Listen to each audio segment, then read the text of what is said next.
This is Pam from NortheastWheelsEvents.com at the 2018 PRI show in Indianapolis, Indiana, with Aaron with Expedition SEMA. He's been driving his Toyota Land Cruiser all over the place. Now, you drove down to SEMA already? In 2016, we did the Trans-America Trail, which goes from North Carolina to Oregon, and then we went to Vegas. It was about 95% off-road, dirt. And the second year we went, we did the Oregon Trail, the original Oregon Trail. That was about 3,800 miles. And during that, we did the Mormon Trails, California Trail, Jim Bridger Trail, Pony Express Trail. So that was a good trip. We got to see a lot of American history. Wow. And then this year we went from Canada up in Trail Creek border crossing, which is a closed border crossing just west of Glacier on the United States border. And we went all the way south to Antelope Wells, New Mexico, and then up to SEMA off-roads, 30 days and 4,600 miles. Oh, that is great. Well, how many hundreds of thousands do you have on your Toyota now? Oh, I think we added it up just in the last 2.5 years. We have about 18,000 off-road miles across the country, around the country, up and down. That is something. That is something. Now, you started with the Land Cruiser. Yep. That was about 10 years ago that you bought it? About 10 years ago, we found this truck. It was in a farmer's field in Oregon, sitting in the mud, and we drug it out of there. We got it running, played with it for 5 or 6 years, and then it kind of sat a little bit. And when this project came up, we decided to completely redo the truck, frame off, and this is what we ended up with. This is great. I love the way how you replace the rust with rust. Yeah, it was already rusty. We just had to clean up the rust. Yeah, of course. Oh, that's the one bugaboo with these Toyotas. The FJ's rusted like mad. Yeah, they're not real happy in salt weather. No, definitely not. Now, of course, you replaced the original. You blew it up. Yeah, we had a little incident like the first week we had it. First week? The first week, yeah. So, oh, geez. So we put a small block Chevy in it. It's carbureted, Rochester carburetor. Oh, nice and simple. Well, with the kind of travel that we do and in the places we are, like a Napa store in Parson, Wyoming, you're lucky if they have spark plugs. And Good point. It's just such a small store, and it's more designed for the farmers and the communities. But everybody out there has small block Chevrolet farm trucks, old ones. So we wanted to keep it simple, be able to fix it in a very, with off-the-shelf parts. Right. Let's take a look, see what Aaron did here. All right, now, what was that, 350? Yep, 350. Very good. Small block. Thank you. Very good. Fix it in an AutoZone parking lot. Really? If you have to. Oh, well, yeah, definitely. Now, what made you put the V8 in there? Well, when we first bought the truck about 12 years ago, we were out in Idaho wheeling. Yeah. Down a real long hill. Yeah. Nobody told me that all the oil might run to the front of the motor. Oops. Yeah, locked it up. So it's going to be about, I don't know, $5,000 for a new one. Well, we get a junkyard V8, $500 small block.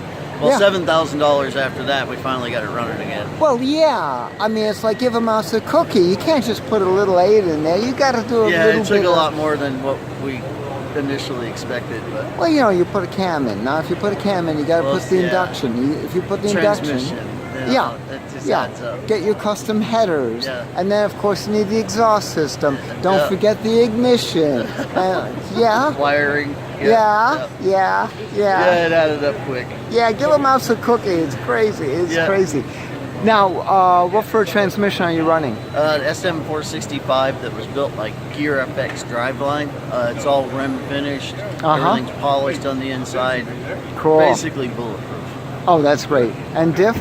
Rough Stuff Specialty Housings. They're Toyota 9.5 cases with nitro gears, Aussie lockers, and RCB 300M axles. Nice. And then the Hellfire knuckles are made by Rough Stuff. And their high steer kit and GM steering box in the front. Oh, this girl must be absolute bulletproof on the trail. It has its moments.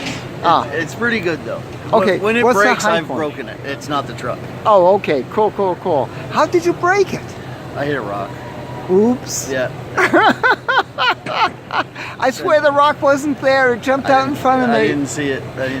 Yeah. It was a lot bigger than what we were. So that was this year. I bent the steering arm, or not the steering arm, but the pivot arm. It twisted that. But yeah. Some old cowboy let us borrow his torch, and we bent it back. Oh, so that's great. Yeah. Well, why didn't you just hook a chain up to a tree and back away? It was pretty bent. Oh. Yeah, it was. Knuckle. Yeah. Cool It beans. was tore up pretty good. Oh, jeez. Well, we're going to see where Aaron lives for months at a time. Oh my gosh, that's some setup you've got in here. Full roll bar, of course. All right. Show me around in here. What you got? Well, basically what we started, the core of my business is at the garage shop in Denver, North Carolina. What's the shop? It's called the Garage Shop. Okay. And we restore vintage race cars. Oh, okay. What's the website? It's on Facebook, the Garage Shop. Garage Shop. Very good. Denver, North Carolina. Very good. And so through doing that over the last 10 years, we've collected, a lot of leftover parts. Mm-hmm. So what better way to use them is put them in.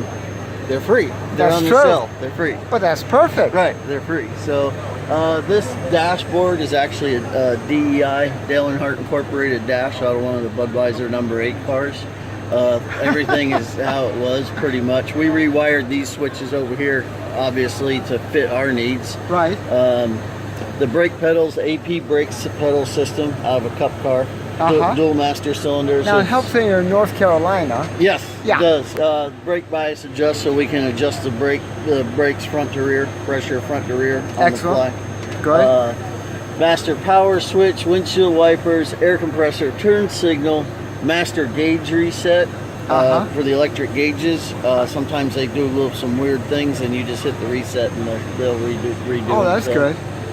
Mile marker winch, remote control winch cable, and then all our overhead lighting, ignition and start and defrost and radiator. And then on the other side we have all the navigation equipment, which is a Garmin GPS in the dash, an external satellite Garmin GPS on the dash over there that's hooked to an iPad, so we can always have all our topo maps on demand when we need them. Then up there's this storage that we keep a lot of different things in, throughout the trip. Tools, sunglasses, whatever, small things. Anything you need. Yeah. And of course you've got your Indian guide up on the dashboard. Yeah, that's Pocahontas. That's our girl. She's actually gone 200 miles an hour in my land speed truck. So really? Yeah, she's been with me a long time, so nothing bad's ever happened, so she's not going anywhere. Sounds good to me. Yeah. Well sprung, I like it. This is pretty cool. What are the features you want to show me about the truck? Basically, we build all the tire racks and everything we kind of built over time from going out and doing trips and kind of learning what's going to make our life a little bit easier on the trail. And that's kind of how we evolved here. And we always, every time we do a big trip, we always find something that's like, hey, we could do this. Make it a little easier over the course of a 30-day trip. What was the biggest surprise you found for improvements that you needed? Everything. Everything, yeah. What you plan for will happen. What you don't plan for will happen twice. Yeah. It's we've never had any major catastrophes. We snapped a pinion 2 years ago out in the back country of Wyoming, but we kind of planned for that. And with the Toyota 9.5s, you can switch them front to rear.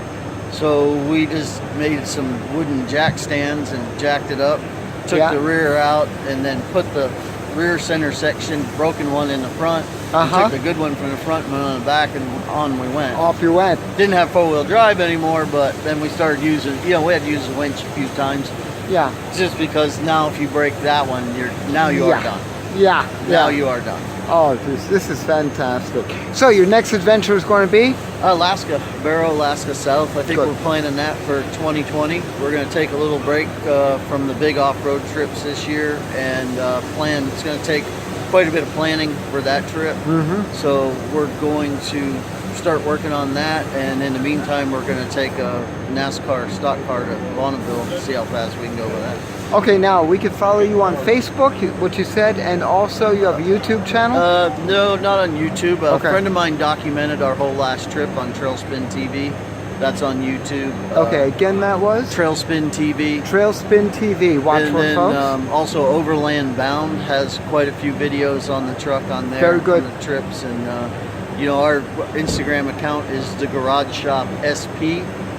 So there's quite a few videos there from our trips, and then also on our Facebook page. Cool beans. This is great. Yeah. Aaron, I appreciate it. All right, it's nice spending We'll some see you time in with today. 2020. Yes. And we'll look for you online. Yep. This is Pam from NortheastWheelsEvents.com at the 2018 PRI show in Indianapolis, Indiana. Speaking with Aaron, checking out his Expedition SEMA FJ.